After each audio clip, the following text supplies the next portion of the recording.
What is happening? Mattmade here, covering an interesting game called The Other Half.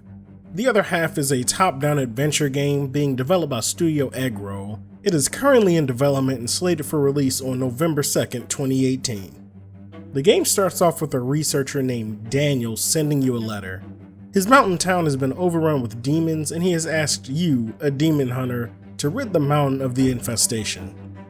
Once you arrive, you see that the mountain is indeed covered in demons. So, being the pizza-loving edgelord that you are, you grab your Soul Rebellion and your guns Ebony and Ivory and you... Wait, this isn't DMC? I'm not Dante? My bad, Dante. I'll see you in DMC 5.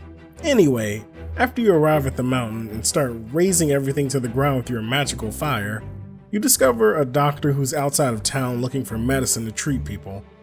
You help her out by clearing a path back to town, and from then on your journey starts. As you explore the world, you find memories of Daniel, which, if tropes in anime have taught me anything, it does not bode well for him. In these memories, you see flashbacks of him and the doctor Annalise. Some of the flashbacks you'll see are from when they met, and when he first found the demon blight. Here you get a sense of who he is, or was, and why he called for you. It's an interesting way to explain the character, but it really gives away that he's probably dead. That, or he's one of them now. But that's neither here nor there. Since you don't see him at any point in the demo, the flashbacks do fill in a lot of his character and motivations. All of the characters in the game are fairly fleshed out. Within minutes of meeting each one, you understand what they're doing and what their motivations are.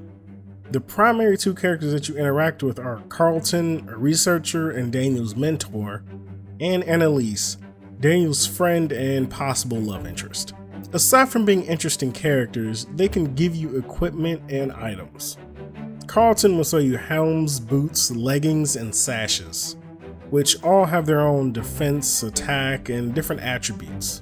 Annalise will sell you medicine as well as empty bottles for more medicine. The items and equipment are really helpful when progressing through the demo. The game takes a top-down approach and it looks amazing. Your character's cloak flows while walking through the snow and wind, movement is fluid, and dodging enemies' attacks look great. The enemies all look creepy, menacing, and vile. While playing through the demo, I really didn't want to be touched by them, or even have them look in my direction.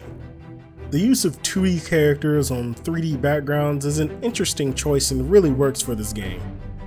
It really adds to the uniqueness of the visuals in the world. There is actually voice acting in this demo. All of the characters and NPCs are given a voice, and they don't sound bad.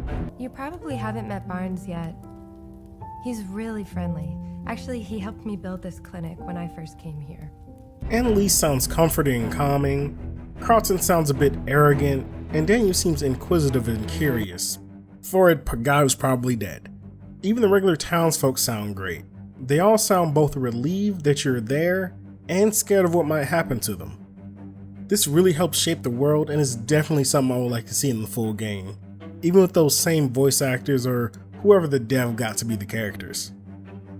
The enemies are varied and unique. However, they are all eerily black and have these disgusting pustules, that you have to destroy in order to take them down. There are creepy hands blocking your path, vicious wolf creatures trying to eat you, giant balls of ink that swipe at you if you get close, and some creature that is literally just a bunch of hands that crawl towards you. Every enemy in the game just makes you want to burn it straight to hell. These enemies provide little to no challenge once you figure out how to navigate them. Even the most annoying enemy goes down with little to no fuss once you master dodging, which I found a bit disappointing, but given that it's a demo and it's not a completed title, I'm willing to forgive and hope that they up the difficulty later. Your main weapon is a mystical fire that can destroy the demons. You can conjure it in a circle around you as well as drag it from enemy to enemy, making a quick work of them and really forcing them off you. You can also use it to circle an enemy and destroy those weird blue pustules. Still grossed out by saying that. Aside from your fire, you also have a dodge that, if timed correctly, you can slow down the enemies around you for a second and more easily target those sacks. Combined, these make the playable section of the game kind of a cakewalk and left me wanting a challenge. The Other Half is an interesting game that has a lot of potential. Its characters and world are in-depth and well-paced. The voice acting is fairly solid, and the art style with a mix of 2D hand-drawn characters and 3D backgrounds is interesting. While the combat in this playable section may not be difficult, it shows the promise of more to come. The real star of this demo and of this section of the game is the world. You get to interact with the characters, you get to act with the NPCs, and you really get a sense of what's happening in this game and why the demon blight needs to be destroyed. With such an interesting world and lore, this is a title that I definitely want to see completed. But as always, what do you think? Does this game seem interesting? Do you like the mix of 2D and 3D styles? Did the demons creep you out as much as they did me? Let me know. And don't forget, if you're a fan of gaming, consider striking that subscribe button. This is Mattmade, and I will see you tomorrow.